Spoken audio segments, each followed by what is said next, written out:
बहुत सालों पहले प्रशांतपुर नाम का एक गांव हुआ करता था। वहाँ के लोग हंसी खुशी से रहा करते थे। फिर ऐसे ही एक दिन उस गांव के लोग अपने रोजमर्रा के कामों में व्यस्त थे। तभी अचानक आसमान से एक परी उस गांव में आ गिरती है। उस परी का शरीर बहुत ही विशाल था। इतनी बड़ी परी को देखकर गांव वालों की आंखें फटी की फटी रह जाती है। फिर अगले ही पल वो परी अपने मुंह से जोर जोर से उल्टियाँ करने लगती है। उसकी उल्टियाँ आसपास मौजूद घरों के ऊपर गिरकर उन्हें तोड़ने लगती है। ये देख वहाँ मौजूद सभी लोग घबरा जाते हैं। मैं बहुत बीमार हूँ, प्लीज कोई मेरी मदद करो। इतना कहकर परी रोने लगती है। तभी गांव की कुछ लड़कियां उसकी मदद के लिए आगे आती हैं। अरे लगता है ये परी बहुत ज्यादा बीमार है, हमें इसकी मदद करनी चाहिए। जाओ जल्दी से गांव के डॉक्टर को बुला लाओ। फिर उनमें से एक लड़की गांव के डॉक्टर को बुलाकर वहाँ पर ले आती है। लेकिन अपने सामने इतनी बड़ी परी को देखकर वो डॉक्टर बहुत डर जाता है। डॉक्टर ये देखो, ये बेचारी परी बहुत ज्यादा बीमार है और इसे उल्टियाँ भी हो रही हैं। प्लीज आप इसका इलाज कीजिए। अरे मैं तो सिर्फ इंसानों का इलाज कर सकता हूँ, इसका इलाज करना मेरे बस की बात नहीं है, मुझे माफ करो। जी डॉक्टर, हमें पता है कि ये परी बहुत ज्यादा विशाल है, लेकिन आप प्लीज एक बार कोशिश करके तो देखिए। लेकिन वो डॉक्टर उनकी बातों का कोई भी जवाब नहीं देता और वहाँ से चला जाता है। ये क्या, अब हम क्या करें? डॉक्टर ने तो परी का इलाज करने से ही मना कर दिया। मुझे लगता है इस परी का इलाज कोई जादूगर ही कर सकता है। हमें फौरन ही पास के गांव वाले जादूगर को बुलाना होगा।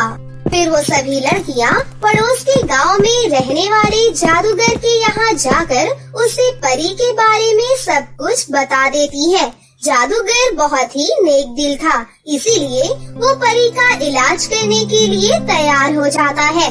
उसके बाद जादूगर परी के पास आकर उसकी जांच करने लगता है।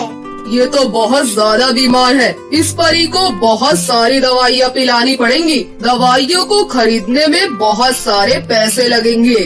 आप पैसों की चिंता बिल्कुल मत करिए जादूगर जी, हम सभी पैसे इकट्ठे करके दवाइयाँ खरीद लेंगे। तो ठीक है, मैं तुम्हें कागज पर जादुई दवाइयों के नाम लिख कर दे रहा हूँ। तुम जंगल की गुफा में रहने वाली चंद्रमुखी जादूगरनी से ये सारी दवाइयाँ खरीद कर ले आओ। फिर सभी लड़कियाँ पैसे इकट्ठे करके चंद्रमुखी जादूगर से दवाइयाँ खरीद कर ले आती है। जिसके बाद जादूगर वो सारी दवाइयाँ परी को पिलाना शुरू कर देता है। मुझे पूरा यकीन है कि 2 दिन के बाद ये परी पूरी तरह ठीक हो जाएगी।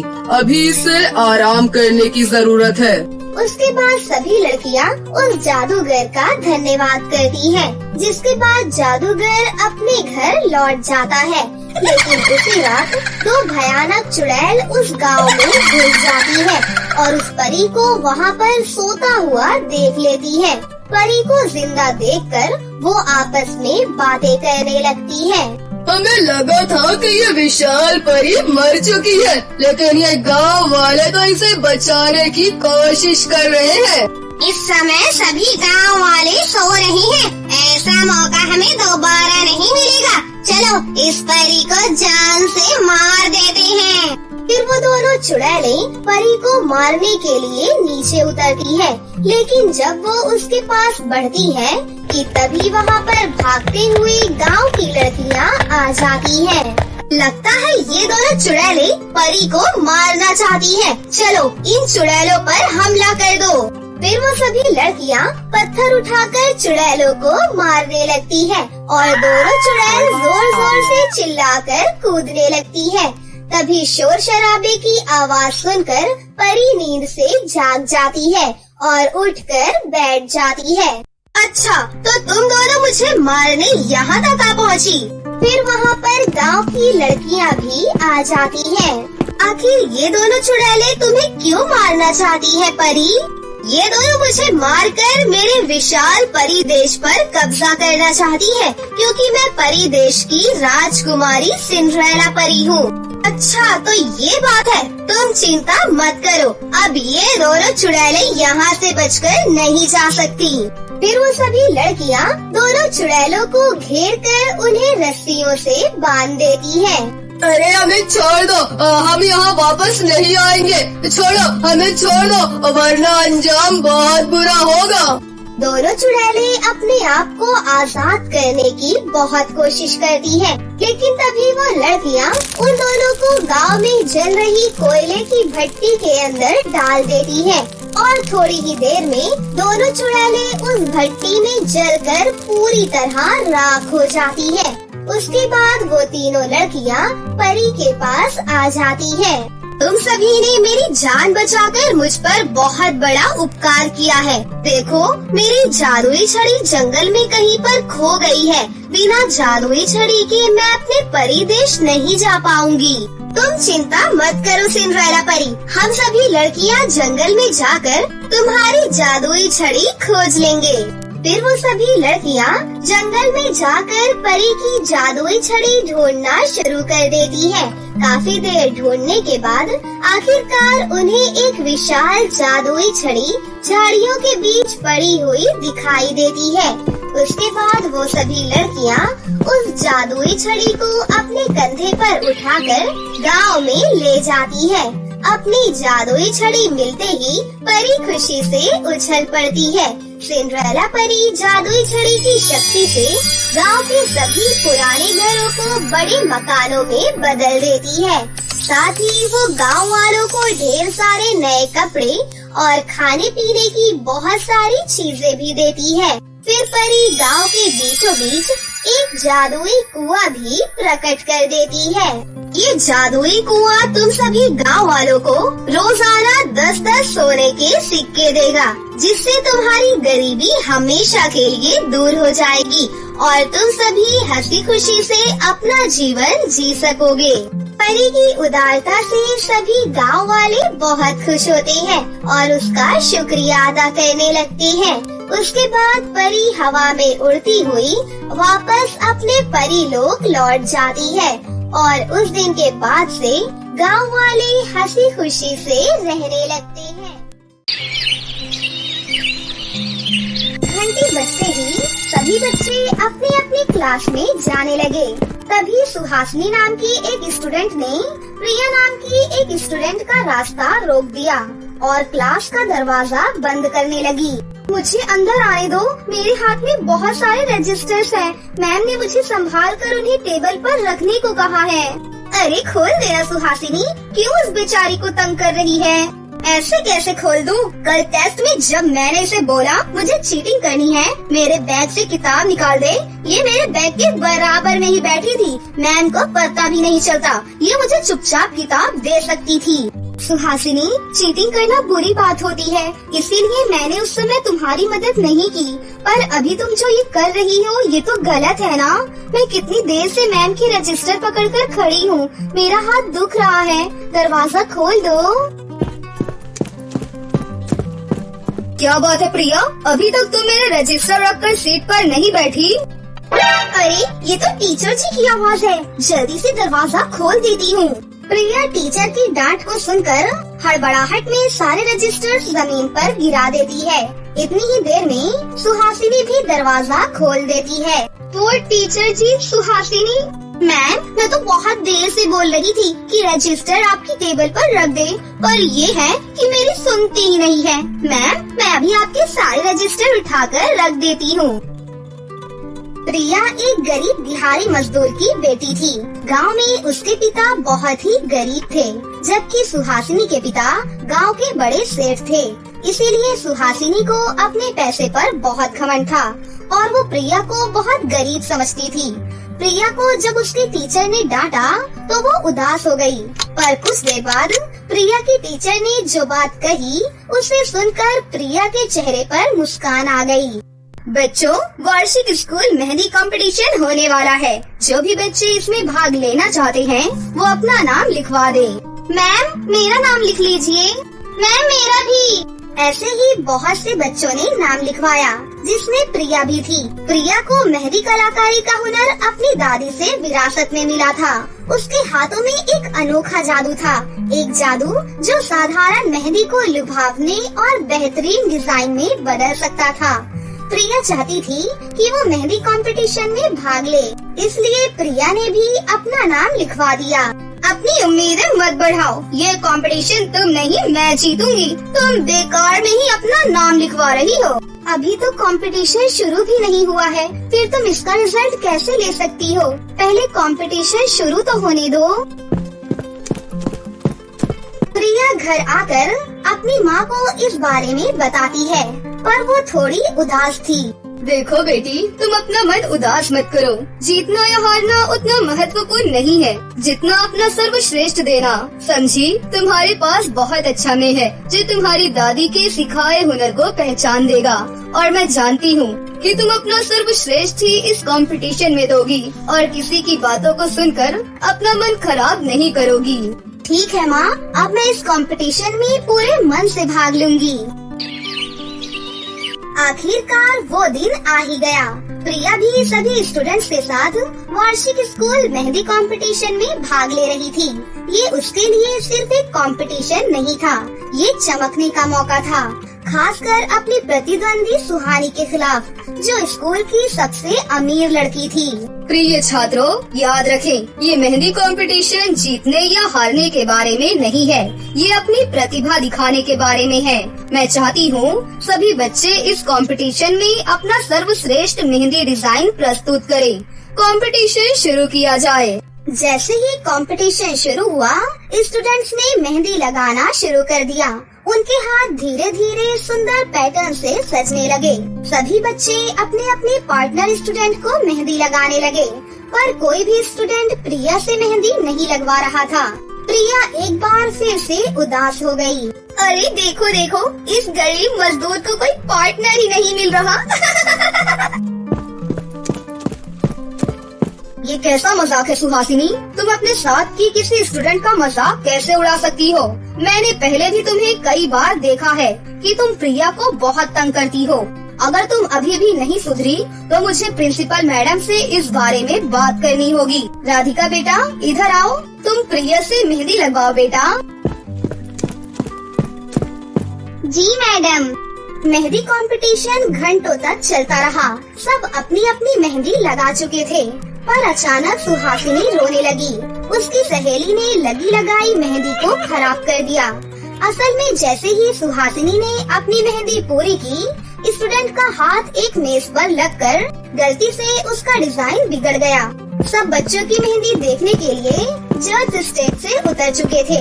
वो एक एक करके बच्चों के पास जाकर मेहंदी देख रहे थे। सुहासिनी घबरा रही थी। ओह सॉरी सुहासिनी, पता नहीं मेरा हाथ कैसे हिल गया। अब तुम ये कंपटीशन नहीं जीत पाओगी। सभी जज और प्रिंसिपल मैडम स्टेज से नीचे आ चुके हैं। अब मैं क्या करूं? सुहासिनी रो मत, मैं रीमा की मेहंदी ठीक कर दूंगी। रीमा, अपना हाथ लाओ। प्रिया, तुम मेरी मदद क्यों कर रही हो? मैं तो हमेशा तुमसे लड़ती हूँ, तुमसे ईर्ष्या करती हूँ, फिर भी। माँ कहती है हमें हमेशा मुश्किल में पड़े व्यक्ति की मदद करनी चाहिए, इसलिए मैं रीमा की मेहंदी ठीक कर रही हूँ ताकि तुम भी ये कंपटीशन जीत सको। प्रिया थोड़ी ही देर में रीमा की मेहंदी बिल्कुल ठीक कर देती है। अब ये लग ही नहीं रहा था कि उसकी मेहंदी कहीं से भी बिखरी है। अब तक प्रिंसिपल मैम और सभी जज ये सब देख चुके थे। उस समय भी वो कुछ नहीं बोले। सबकी मेहंदी देखकर प्रिंसिपल मैम और जज स्टेज पर आकर बैठ जाते हैं, पर मन ही मन सब यही सोच रहे थे कि प्रिया कितनी अच्छी बच्ची है जो उसने सुहासिनी की मुसीबत में सहायता की। प्रिया ने तो मेरी मेहंदी बिल्कुल ठीक कर दी, पर मुझे नहीं लगता कि मैं इस कंपटीशन में कोई भी स्थान प्राप्त कर पाऊंगी।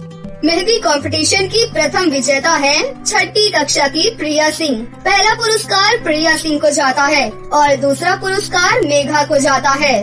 देखा रीमा, मैं नहीं कहती थी कि मुझे कोई भी पुरस्कार नहीं मिलेगा। तीसरा पुरस्कार, एक सेकंड, मुझे लगता है एक नाम और है। बच्चों, यहाँ प्रथम पुरस्कार 2 निकले हैं, क्योंकि प्रिया सिंह के साथ साथ सुहासिनी ठाकुर की लगाई हुई मेहंदी भी बहुत सुंदर है। एक बार जोरदार तालियों से मेहंदी कंपटीशन के प्रथम विजेताओं को सम्मानित किया जाए और तीसरा पुरस्कार रानी को दिया जाता है। प्रिया सिंह, सुहासिनी ठाकुर, रीमा और मेघा ये सभी बच्चे स्टेज पर आ जाएं। सुहासिनी ने जब सुना कि वो भी प्रिया के साथ प्रथम आई है तो उसकी खुशी का कोई ठिकाना नहीं था। पूरा हॉल तालियों से भर गया। प्रिया ने ये साबित कर दिया कि दौलत और रुतबे का प्रतिभा से कोई लेना देना नहीं है। पुरस्कार मिलने के बाद सुहासिनी ने प्रिया को गले से लगा लिया। प्रिया, तुम बहुत अच्छी हो और बहुत संस्कारी भी हो। आज तुमने सुहासिनी की मदद की, उससे अपने साथ साथ प्रथम पुरस्कार का विजेता भी बनाया। ये बात हम भी जानते थे और स्कूल की प्रिंसिपल मैम और जज भी। सुहासिनी सुंदर मेहंदी लगाती है, पर रीमा की बिगड़ी हुई मेहंदी के बाद शायद ही उसे कोई पुरस्कार मिल पाता अगर प्रिया तुम मदद ना करती तो। ये बात अच्छे से सुहासिनी भी जानती है। क्यों सुहासिनी? मैम, मैं वादा करती हूँ मैं अब कभी भी प्रिया से नफरत नहीं करूँगी। हम दोनों बहुत अच्छी सहेलियाँ बनकर रहेंगी। मुझे माफ कर दो प्रिया, मैंने तुम्हारे साथ हमेशा गलत व्यवहार किया। प्रिया और सुहासिनी दोनों खुशी खुशी अपने घर पुरस्कार लेकर जाती हैं। उस दिन के बाद से कभी भी सुहासिनी ने प्रिया के साथ गलत व्यवहार नहीं किया और वो दोनों अब अच्छी दोस्त बन गई थी। ये बहुत समय पहले की बात है, जब परियों की दुनिया का अस्तित्व हुआ करता था, जहाँ सुंदर सुंदर परियां रहा करती थी। उन्हीं के बीच में सिंड्रेला नाम की एक परी रहती थी। वो अक्सर पृथ्वी लोक पर घूमने जाया करती थी। वो वहाँ के तौर तरीके, खान पान, रहन सहन सभी से बहुत प्रभावित थी। हालांकि उसे पता था कि परियों का पृथ्वी लोक पर जाना मना है, फिर भी वो रानी परी की आज्ञा के बिना चोरी छुपे पृथ्वी लोक पर जाया करती थी। लेकिन उसकी ये लुका छुपी ज्यादा दिन तक रानी परी शर्मिला से छुप न पाई। फिर एक दिन ऐसा हुआ, सिंड्रेला परी को पृथ्वी लोक से आते आते रात हो गई। जैसे ही उसने परी लोक में कदम रखा, उसके आने की भनक पड़ते ही रानी परी समेत बाकी सभी परियां भी वहाँ पर आ पहुँची और रानी परी गुस्सा होते हुए सिंड्रेला परी से बोली, तुम्हें पता होते हुए भी तुमने परी लोक से बाहर कदम रखने की हिम्मत कैसे की, वो भी बिना मेरी इजाजत लिए? रानी परी, मुझे माफ कर दीजिए। दरअसल मुझे पृथ्वी लोक पर जाना बहुत अच्छा लगता है। लगता है तुम भूल गई हो कि तुम एक परी हो और हम कुछ नियमों में बंधे हुए हैं। तुमने उन नियमों का उल्लंघन किया है, इसकी सजा तुम्हें जरूर मिलेगी। पर रानी परी, मेरी बात तो सुनिए। एक तो गलती करती हो, ऊपर से मुझसे जुबान लड़ाती हो।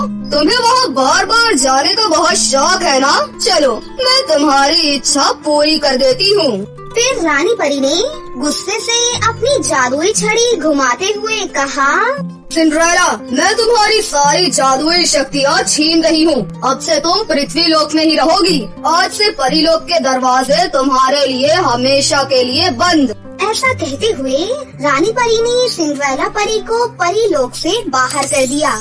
जादुई शक्तियाँ छीनते ही सिंड्रेला परी बेहोश हो गई। जब उसने अपनी आंखें खोली तो उसने अपने आप को पृथ्वी लोक पर पाया। वो उठी और यहाँ वहाँ देखने लगी। उसे समझ नहीं आ रहा था कि आखिर वो जाए तो जाए कहाँ, क्योंकि उसके पास पहले जैसी जादुई शक्तियाँ नहीं थी जिसका वो इस्तेमाल कर सके। तभी दूर उसे एक अंडा भुर्जी का ठेला दिखाई दिया। उसे जोरों की भूख लग रही थी। वो तुरंत ही उस ठेले के पास गई और बोली, भैया, मुझे एक प्लेट अंडा भुर्जी दे दो, बहुत भूख लगी है। हाँ हाँ, क्यों नहीं मैडम जी, कितने का चाहिए? 20 की एक प्लेट है और 40 की 2। पर भैया, मेरे पास पैसे नहीं हैं। क्या कहा? पैसे नहीं है? तो जाओ यहाँ से। पता नहीं कहाँ कहाँ से चले आते हैं मुफ्त में खाने के लिए। अब मैं क्या करूँ? बहुत जोरों की भूख लग रही है, कोई तो मेरी मदद करो। ऐसा कहते हुए सिंड्रेला भूखी प्यासी चिलचिलाती धूप में यहाँ से वहाँ भटकने लगती है, लेकिन किसी ने भी उसकी मदद नहीं की। तभी पास से एक युवक गुजर रहा था जिसका नाम था सिद्धार्थ। सिद्धार्थ ने जब सिंड्रेला को देखा तो उससे रहा नहीं गया। वो उसके पास गया और बोला, कौन हो तुम? मैंने तुम्हें इस शहर में पहले कभी नहीं देखा। क्या तुम्हें किसी मदद की जरूरत है? बोलो। इससे पहले कि सिंड्रेला कुछ कह पाती, वो बेहोश हो गई। लगता है बेचारी की तबीयत ठीक नहीं है। चलो मैं इसे अपने घर ले चलता हूँ। घर जाकर सिद्धार्थ ने तुरंत ही डॉक्टर को घर बुलाया। डॉक्टर ने चेकअप करके कुछ दवाइयाँ लिख कर दी और समय पर खाना खाने के लिए कहा और वहाँ से चली गई। होश में आने के बाद सिंड्रेला सिद्धार्थ को धन्यवाद करते हुए बोली, अब मुझे चलना चाहिए। आपने मेरी मदद की, आपका बहुत बहुत शुक्रिया। चली जाना, लेकिन पहले तुम्हारी तबीयत तो ठीक हो जाए। वैसे तुमने बताया नहीं, तुम कौन हो और तुम्हारा नाम क्या है? मेरा नाम सिंड्रेला है और मेरा इस दुनिया में कोई भी नहीं है। क्या कहा? तुम्हारा कोई भी नहीं है? तो फिर जाओगी कहाँ? अगर तुम चाहो तो यहाँ पर रह सकती हो। घबराने की कोई बात नहीं है।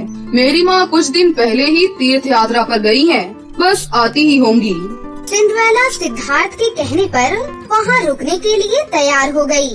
वो घर के सभी कामों को अच्छे से संभालने लगी। ऐसे ही कुछ दिन बीत गए। धीरे धीरे सिद्धार्थ सिंड्रेला की ओर आकर्षित होने लगा। एक दिन उसने अपने दिल की बात सिंड्रेला से कही। सिंड्रेला भी सिद्धार्थ को मन ही मन पसंद करती थी। जब सिद्धार्थ की माँ चमेली तीर्थ यात्रा से वापस लौटी तो उसने अपनी माँ से सिंड्रेला के साथ शादी करने की इच्छा जाहिर की। पर सिद्धार्थ की माँ को सिंड्रेला बिल्कुल भी पसंद नहीं थी, क्योंकि वो अपने बेटे की शादी एक अमीर घराने की लड़की से करवाना चाहती थी। लेकिन ना चाहते हुए भी उसे अपने बेटे की खुशी के आगे झुकना पड़ा और फिर उन दोनों की शादी करा दी। लेकिन सिद्धार्थ की माँ चमेली आए दिन किसी न किसी बात को लेकर सिंड्रेला को खरी खोटी सुनाया करती थी, पर सिंड्रेला चुपचाप सब कुछ सह लेती थी। ऐसे ही एक दिन, अरे बहू, खाना बना है कि नहीं? हाँ माँ जी, खाना बन गया है। ये लीजिए गर्मा गर्म खाना। ये क्या बनाया है तूने? दाल है या पानी? और ये रोटी कम, चाइना का नक्शा ज्यादा लग रही है। अरे तुझे कुछ ढंग से बनाना आता भी है कि नहीं? माँ जी, आप गुस्सा मत कीजिए, मैं दोबारा से खाना बना देती हूँ। अरे रहने दे, नहीं तो पता नहीं इस बार कौन से देश का नक्शा बनाकर ले आएगी। ऐसे ही कुछ महीने बीत गए। एक दिन सिंड्रेला को पता चला कि वो माँ बनने वाली है। ये बात उसने अपने पति सिद्धार्थ को बताई। सुनो जी, मुझे आपको कुछ बताना है। जल्दी बोलो, क्या बात है? मुझे ऑफिस जाने में देरी हो रही है। बोलो ना, अब चुप क्यों हो? जी वो बात ये है कि मैं माँ बनने वाली हूँ। क्या तुम सच कह रही हो? मैं ये खुशखबरी माँ को सुनाता हूँ। माँ, कहाँ हो तुम? अरे क्या हुआ? घर सर पर क्यों उठा रखा है? कौन सा तूफान आ गया है? अरे माँ, घर में मेहमान आने वाला है।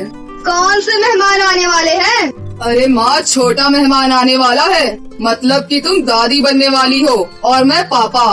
ये सुनकर चमेली भी मन ही मन बहुत खुश हुई। अब घर में सब सिंड्रेला का अच्छे से ख्याल रखने लगे।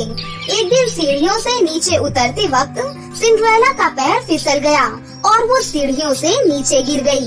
चमेली और सिद्धार्थ उसे जल्दी से नजदीकी अस्पताल में ले गए। कुछ देर बाद डॉक्टर ने उन्हें बताया, आई एम सॉरी, पर हम आपके होने वाले बेबी को नहीं बचा पाए। आपकी पत्नी का मिसकैरेज हो गया है। सिंड्रेला को जब ये बात पता चली तो वो अपने बच्चे को खोने का गम बर्दाश्त नहीं कर पाई और फूट फूट कर रोने लगी। मेरा बच्चा, मुझे मेरा बच्चा वापस चाहिए। सिंड्रेला चुप हो जाओ, सब कुछ ठीक हो जाएगा। मैं हूँ ना तुम्हारे साथ। कुछ महीने बीत जाने के बाद सिंड्रेला धीरे धीरे अपने आप को घर के कामों में व्यस्त रखने लगी। फिर एक दिन चमेली की सहेली विमला उससे मिलने घर आई। अरे आओ विमला, बहुत दिन बाद आई हो, कैसी हो? हाँ, मैं तो ठीक हूँ, पर तुम ये बताओ, तुम्हारा पोता हुआ या पोती? तुम्हारी बहू प्रेग्नेंट थी ना? प्रेग्नेंट थी, पर मेरी बहू का मिसकैरेज हो गया। क्या कहा? मिसकैरेज हो गया? तभी वहाँ सिंड्रेला चाय की ट्रे लेकर आ जाती है।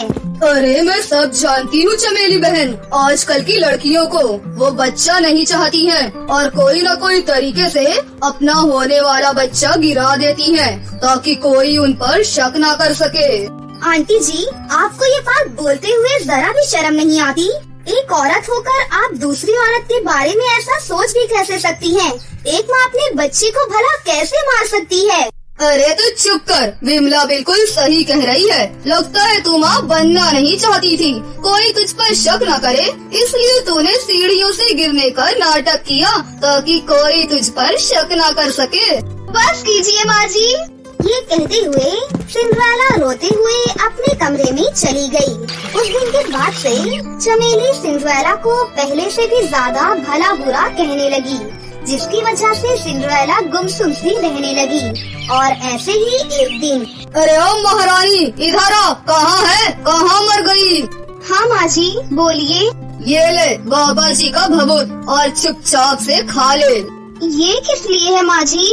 ताकि इस घर में फिर से बच्चे की किलकारियाँ गूंज सके। चुपचाप से खा ले, नहीं तो मुझे जबरदस्ती भी खिलाना आता है। माँ जी, ये सब अंधविश्वास है, मैं इन सबको नहीं मानती हूँ, मैं नहीं खाऊंगी ये सब। अरे ऐसे कैसे नहीं खाएगी, तुझे खाना ही पड़ेगा। ये कहते हुए चमेली ने सिंड्रेला के गाल पर एक जोरदार चांटा मारा। इतने में वहाँ पर सिद्धार्थ भी आ गया। ये सब क्या हो रहा है माँ? आपने सिंड्रेला पर हाथ कैसे उठाया? अरे बेटा, तू नहीं जानता, ये औरत डायन है, डायन। ये माँ नहीं बनना चाहती थी, इसलिए इसी ने पेट में पल रहे अपने बच्चे को मार डाला। वो तो भला हो मेरी सहेली विमला का, जिसने मेरी आंखें खोल दी और मुझे ये भभूत ला कर दी। बस करो माँ, आपको शर्म आनी चाहिए। किसी और की बातों में आकर आप अपनी बहू पर शक कर रही हो। आप इन ढोंगी पाखंड में विश्वास करती हो। क्या आपने एक बार भी जानने की कोशिश की कि सिंड्रेला के दिल में क्या बीत रही होगी? आप तो हमेशा उसे ताने देती रहती हो। माँ, आप एक औरत होकर दूसरी औरत का दर्द नहीं समझ पाई। अपने बेटे की बात सुनकर चमेली को अपनी गलती का एहसास हुआ और उसने सिंड्रेला से माफी मांगी। कुछ हफ्ते बीत जाने के बाद सिंड्रेला की जिंदगी में खुशियों ने दोबारा से दस्तक दी। सिंड्रेला फिर से प्रेग्नेंट हो गई और इस बार चमेली उसका बहुत अच्छे से ख्याल रखने लगी। थोड़े ही समय के बाद उसने एक प्यारे से बेटे को जन्म दिया। फिर सब एक साथ खुशी खुशी अपना जीवन व्यतीत करने लगे। तो दोस्तों, कैसी लगी आपको हमारी ये कहानी? अगर आपको हमारी कहानी अच्छी लगी हो तो इसे जरूर लाइक करें, साथ ही हमारे चैनल को सब्सक्राइब भी कर लें और बेल आइकन को दबाना ना भूलें। मिलते हैं अगली वीडियो में। धन्यवाद।